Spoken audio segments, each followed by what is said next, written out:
Who turned the White House into a battlefield? 2 blocks from the White House, the sound of gunfire, a young National Guard soldier, Sarah Beckstrom, has lost her life, and another young soldier, Andrew Wolf, remains in critical condition. This was not a random event. It is a mirror reflecting back at us, and it is the inevitable consequence of a foreign policy that is built on endless war crimes. Hey everyone, this is Pugcaster, where we bite through the noise to bring you the stories that matter. We are a tiny crew of watchdogs, but we're here to make sure every voice has the chance to be heard. Just 2 blocks from the White House, this last Wednesday, November 26th, gunfire rang out, and a 20-year-old National Guard soldier lay dead. Now, the front lines are in our own streets. The shooter, Ramanullah Lakhanwal, an operative of the CIA death squad NDS-03, also known as the Kandahar Strike Force or the Scorpion Forces. The CIA funded, armed, and embedded Scorpion forces in Afghanistan, but we didn't just fund them, we actively integrated them into our operations. Human Rights Watch has documented their summary executions, attacks on medics, and death squad tactics. We were there, and we brought these CIA death squad collaborators to the USA.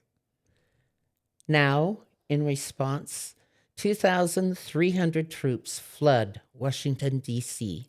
This is our capital city, and yet their own people are being denied basic rights under a presidential order deemed questionable in court.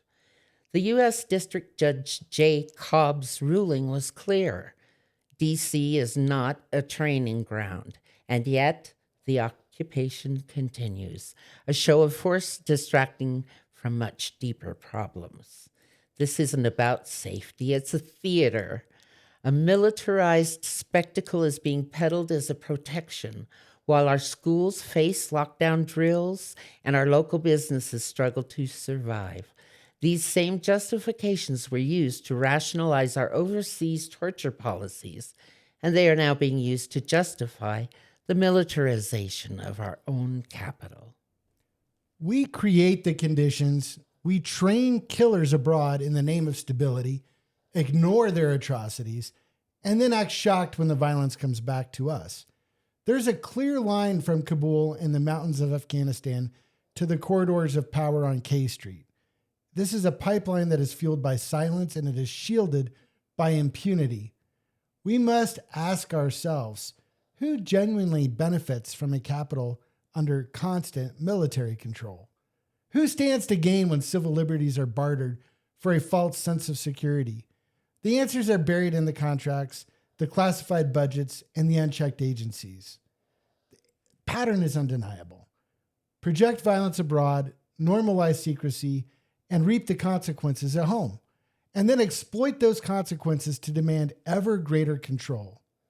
We need to demand full transparency on the Scorpion forces, on illegal deployments.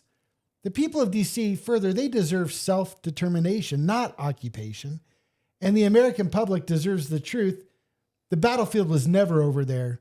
It was always coming home. If you care, hit subscribe, share this video, and let's keep the conversation going.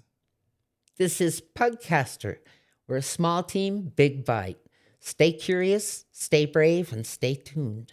Until next time, let's keep watching the world, and let's keep it honest.